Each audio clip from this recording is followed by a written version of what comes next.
people who you need to send out of your life. The one who sold your companionship. Second, the one who degrades you, demotivates you. The one who makes you miserable and feels so happy seeing you angry. The one who was filled with your favors and he denies it.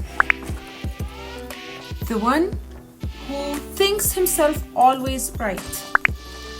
The hypocrite who praises you in public and betrays you silently. And finally, the one who changes suddenly because he found another alternative for you.